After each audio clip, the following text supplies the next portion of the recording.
Hola, los saluda Gaby del Instituto Bíblico para la Mujer, hoy 5 de julio, meditando nuevamente en nuestro devocional favorito en pos de lo supremo. El título hoy es No planifiques sin Dios y la cita bíblica nos lleva al Salmo 37, 5, donde encontramos lo siguiente: encomienda a Jehová tu camino y confía en Él y Él actuará. Oremos. Padre amado, te damos gracias, Señor, por un día más. Te damos gracias por tu Hijo. Te damos gracias por tu Espíritu Santo. Te pedimos, oh Dios, que nos lleves por aquel camino angosto que lleva la vida y que nos perdones, Señor, toda rebeldía y pecado que estamos cometiendo siempre contra ti. Ayúdanos y perdónanos, te lo rogamos en el nombre de Cristo Jesús, nuestro Señor. Amén y amén.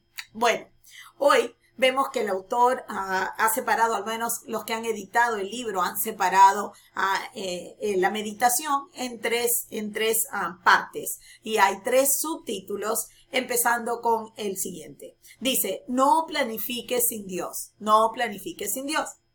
Dios parece tener una manera curiosa de perturbar nuestros planes cuando los hemos hecho sin contar con Él. Ahora, no podemos nunca separarnos del hecho de que la Biblia nos dice que para aquellos que hemos sido redimidos, aquellos que hemos sido perdonados de nuestros pecados a través del sacrificio perfecto, la vida perfecta, la cruz y la resurrección, sabemos que Dios tiene un propósito en nuestras vidas y es el restaurar su identidad, de regresarnos a ser como su Hijo Cristo Jesús. Por ende, entonces, muchas veces Dios tiene una manera, como dice aquí, curiosa de perturbar, de obstruir nuestros planes cuando los hemos hecho sin contar con Él, porque esto demuestra todavía mucha autonomía de nuestra parte y autosuficiencia, de tal manera que no muestra semejanza a Cristo. Nos metemos en conflictos. Dice el autor, nos metemos en conflictos o en problemas que Dios no escogió para nosotros, ¿verdad? Él los ha permitido, pero no es lo que Dios quisiera en el fondo para nosotros. Y de repente nos damos cuenta, si retrocedemos, de que nuestras decisiones han sido tomadas sin considerarlo, sin tomarlo en cuenta a Él. Ahora, dice que ni tan siquiera le tuvimos en cuenta como factor vital en la planificación de nuestras vidas. Dice, cuando esto sucede, todavía hay esperanza. Dice, lo único que puede librarnos de la inquietud en la cual estamos como producto de lo que hemos hecho, es introducir, es presentar nuevamente, es traer nuevamente a Dios como el factor principal en toda nuestra planificación. Es acudir a Él, confesarle que hemos pecado y que estamos en un rollo porque sabemos que ni siquiera lo consideramos a Él. Ahora, en cuestiones espirituales, solemos poner a Dios en primer lugar. Pensamos que hay una cierta área que le importa más a Dios que las otras áreas de nuestra vida. Y en estas áreas, de forma religiosa, nosotros pensamos que tenemos que acudir a Él. Pero hay muchísimas cosas, y esto es lo que nos está tratando de llamar la atención el autor, que en cosas cotidianas, en cosas triviales que nosotros consideramos triviales, no nos parece que necesitamos acudir a Él. A veces pensamos que tenemos que ponernos en una postura espiritual. Hay personas que piensan que si no están en un lugar particular, ya sea en una iglesia dentro de 4 paredes, arrodillado, que en el fondo no pueden comunicarse con Dios, pero esto no es así. Dios es nuestro Padre y Jesucristo, al enseñarle a sus discípulos a orar, les dijo, cuando oren de esta manera, diríjanse a su Padre, Padre nuestro que estás en los cielos. Jesucristo, por lo que Él hizo en la cruz, nos ha provisto a nosotros justificación, la cual nos ha dado reconciliación con el Padre y nos da acceso a Él en cualquier momento en esta relación de adopción y por la cual su Padre se ha hecho nuestro Padre. Entonces, dice, la segunda parte del devocional: no hagas planes con la preocupación en mente de prevenir el mal. Entonces, ¿a qué se refiere? Vamos leyendo un poquito, pero quiero traerles algo para que lo mediten y lo consideren. ¿Acaso Dios tiene la intención de que planeemos sin tener en cuenta el mal que nos rodea?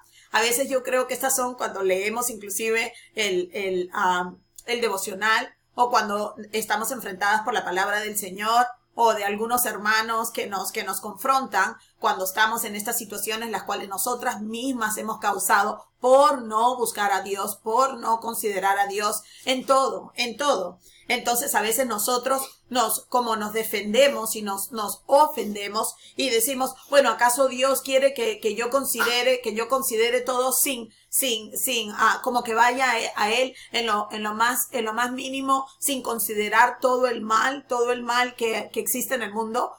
Porque nosotros pensamos que eso es lo que Dios nos está diciendo cuando encontramos en 1 Corintios capítulo 13, versículo 4 al 5, el amor no toma en cuenta el mal. Y nosotros pensamos, bueno, para Dios será eso, bueno, pero Él no vive en mi realidad y Él no conoce mi mundo y no sabe exactamente cómo está la situación ahorita, así que lo siento mucho, pero yo voy a tener que sí considerar el mal y cómo la gente me trata y voy a tener que considerar cuál es mi realidad en tener que estar buscando a Dios, preguntarle tal cosa, tal cosa, tal cosa. Yo sé exactamente lo que está pasando y bueno, yo necesito autoprotegerme, yo necesito considerar todo esto para tomar mi decisión y yo no quiero ir a Dios para que Él me diga algo espiritual, para que Él me llame la atención y me diga, ¿sabes qué, Gaby? Sigue adelante, por más que alguien te trate injustamente, como hemos estado viendo en otros devocionales. Nosotros no queremos que Dios nos confronte de esa manera, por lo cual nosotros hacemos nuestros planes sin considerarlo a Él. Porque muchas veces no queremos que Él nos recuerde lo que dice su palabra y no queremos que Él nos apunte hacia Cristo Jesús, quien todo lo soportó, porque nosotros no queremos que Dios nos confronte y nos ponga en esa misma situación.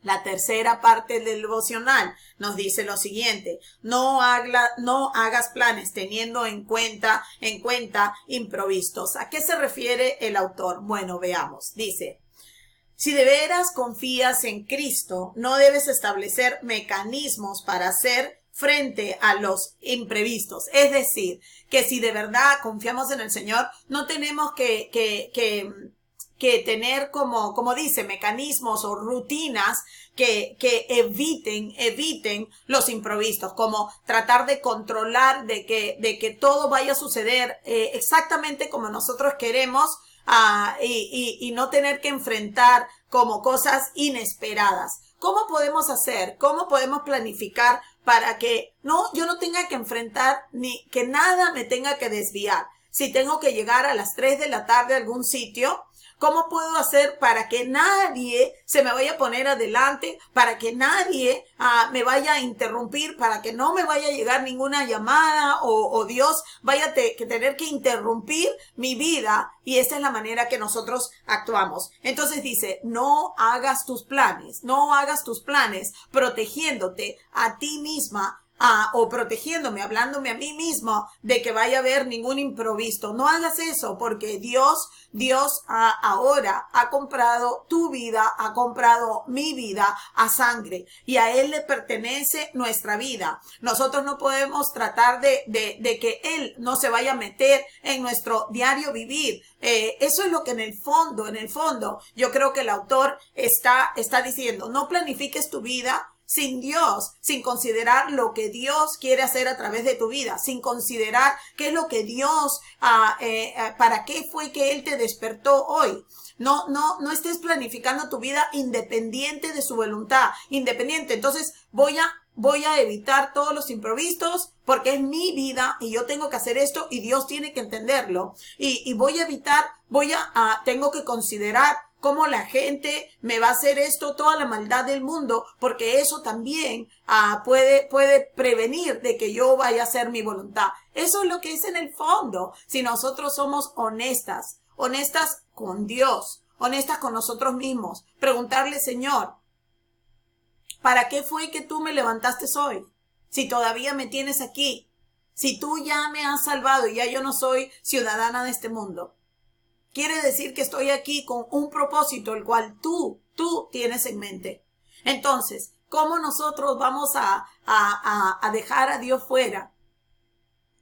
¿Cómo no vamos a considerarlo a Él por completo? A pedirle a Él la dirección, a pedirle a Él cuáles son los planes, cuáles son tus planes para mi día, Señor. Bastante Él nos deja que tengamos certeza, que tengamos cualquier cantidad de cosas que ocurren a diario, que nos proveen a nosotros bastante orden, que nos proveen a nosotros bastante quietud. Pero eso no quiere decir que Dios nos está diciendo, bueno, planifica tu vida y ya tú sabes, voy a hacer tal cosa, voy a ponerme a estudiar tal cosa, voy a trabajar aquí tanto tiempo, voy a esperar que mis hijos hagan esto, voy a hacer... Y ni siquiera le estamos preguntando al Señor, Señor, ¿qué es lo que tú quieres de mi vida? ¿Qué es lo que tú quieres que yo apoye de mis hijos? Señor, ¿qué es lo que, para qué estoy aquí? ¿En qué quieres que yo te sirva a ti? Y que desde la mañana, desde que abrimos nuestros ojos, digamos, Señor, estoy aquí. Yo soy tu siervo. No quiero ni siquiera hacer planes sin considerarte a ti. A veces es desde qué debemos comer, qué debemos vestir. Porque Dios sabe, nosotros muchas veces no lo consideramos en nada, ni en nuestra dieta, ni en la manera que usamos nuestro tiempo, ni en nada. Y después estamos enfermos, estamos llenos de problemas, de consecuencias, gastamos dinero en lo que no debemos gastar, y después estamos, Señor, envíanos una ayuda, Señor, ¿no? Y ni siquiera consideramos qué es lo que está sucediendo. Entonces regresamos otra vez. Si de veras confías en Cristo, no debes establecer mecanismos para hacer frente a los imprevistos. No debes tratar de protegerte de estas cosas. Jesús dijo, no se turbe vuestro corazón, en Juan capítulo 14, versículo 1. No es que Dios prometa guardar nuestro corazón de la turbación. Nos lo manda. No se turbe, perdón, mira. Dice, no se turbe vuestro corazón. Con esto no quiere decir que no vas a tener ningún problema por el cual tu corazón no se vea tentado a entrar en tribulación, entrar en preocupación. ¿Okay? Él no está diciendo, no se turbe tu corazón porque no vas a tener ninguna razón para que se turbe tu corazón. No. Acá lo que nos está diciendo es que en toda situación no se turbe tu corazón. Dice, para ello, incluso si caes 100 veces al día. No, retrocedamos. No es que Dios prometa guardar nuestro corazón de la turbación. Nos lo manda, no se turbe. Aquí hay una manera que Dios está esperando que nosotros seamos intencionales. Es algo que nosotros tenemos que hacer, ponernos fuertes y decir que nuestro corazón no va a entrar en tribulación, no va a entrar. Claro que tenemos que primeramente planificar con Él en mente, tenemos que pedirle a Él las planificaciones y como ayer vimos, que a veces Dios nos va a tener en circunstancias o Dios nos va a decir que no, algo se me ocurre. Yo creo que a veces no queremos planificar considerando a Dios porque no queremos que Él nos vaya a decir que no. Y entonces, tratando de evitar que Él nos diga que no, ni siquiera lo consideramos. Sin embargo, Él, como dice el autor, tiene una manera curiosa de perturbar nuestros planes, como llamándonos la atención y decir, ¿me consultaste a mí? ¿Tú que dices que yo soy tu Señor? ¿Me preguntaste a mí qué es lo que deberías hacer, si deberías o no tomar ese trabajo, si deberías o no estar en esa congregación, si deberías o no servir de esa manera, ese ministerio, si deberías haber tomado ese compromiso, ir en ese viaje, gastar ese dinero? Muchas veces lo hacemos y luego nos preocupamos y luego ni siquiera queremos venir rápidamente a Él para pedirle perdón y para confiar que ahora Él nos sacará, pero que de pronto tengamos que pasar las consecuencias. Así que bueno, todo para decir que no deberíamos planificar sin el Señor. Deberíamos venir a Él y pedirle a Él cuáles son tus planes para mi vida, mi Señor, y confiar en que Él nos llevará por ese camino, porque Él es bueno y Él es fiel y Él sabe lo que hace y nosotros estamos en buenas manos al estar en Él. Entonces, nos vemos mañana, si Dios lo permite, que tengan un precioso día. Hasta mañana.